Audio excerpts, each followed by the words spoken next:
Hi guys, let's learn about multimodal discourse analysis. Background to multimodal discourse. Communication today has transformed a lot. We don't only rely on text anymore, but we use so many elements such as images, colors, layouts, videos, and gestures. Especially in the digital era, meaning is built through multiple semiotic resources working together. That shift is what brings us to multimodal discourse analysis. MDA is rooted in social semiotic theory by Kress and Van Leeuwen, which states that every mode, language, visuals, gestures, has its own grammar and meaning potential. Recent studies also highlight that multimodality is now essential across many fields: education, media, and everyday communication. So, MDA is a crucial approach to understand how communication truly works today. Genre and multimodality. In multimodal communication, genre determines how modes are selected and combined. Different genres have their own conventions. 1. Digital media like vlogs, TikTok, and posters rely on bold visuals, colors, and gestures. 2. Academic genres such as presentations and textbooks use structured layouts, diagrams, and clear text. 3. Education today emphasizes multimodal literacy, meaning students must interpret messages beyond just written language. So, multimodality is now an essential part of how meaning is designed based on genre expectations. Next, multimodal components. To understand multimodal communication, first we must recognize that meaning is not created by one mode alone. It comes from the interaction of multiple modes. There are 4 major components in multimodal discourse. First, linguistic component.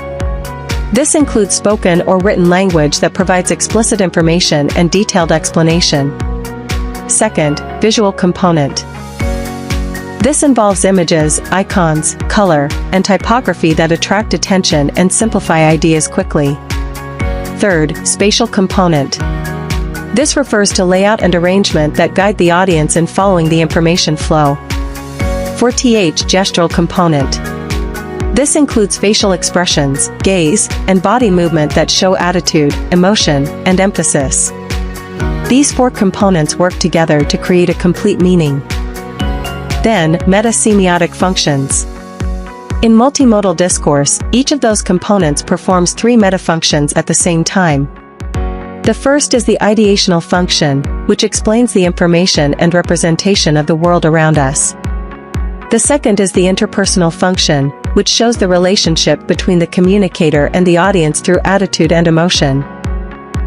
And the third is the textual function, which organizes all elements so that the message becomes coherent and easy to follow.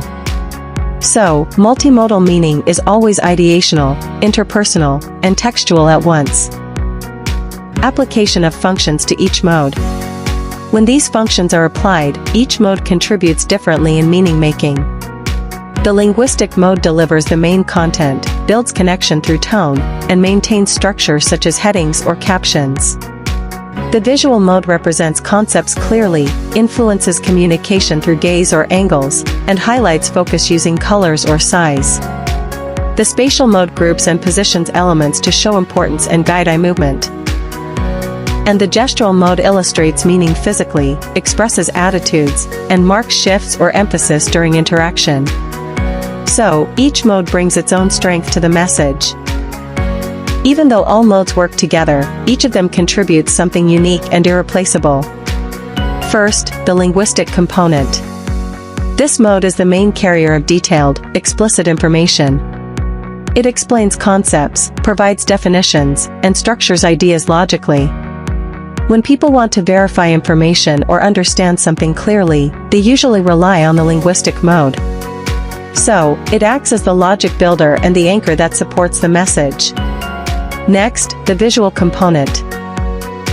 Visuals have the power to simplify complex ideas very quickly. A single picture can show context, emotion, and meaning faster than a paragraph of text. Visuals also attract attention through color, contrast, size, and composition. This is called salience. Therefore, visuals work as both a focus manager and an emotion trigger that keeps the audience engaged. Then, the spatial component. This mode determines how information is arranged and how the audience navigates the message. If a layout is clear, the reader can easily find what is important and the order to follow. Spatial design also communicates hierarchy. For instance, something placed in the center or top area appears more important. So, spatial mode is like the architect that designs the reading pathway. Finally, the gestural component. Gestures help convey aspects that language sometimes cannot show directly, especially attitude, mood, and emphasis. Facial expressions, hand movements, and posture make the interaction feel more human and relatable. In many cases, gestures can even correct or reinforce verbal meaning. Therefore, this mode acts as a nonverbal enhancer that strengthens connection and understanding.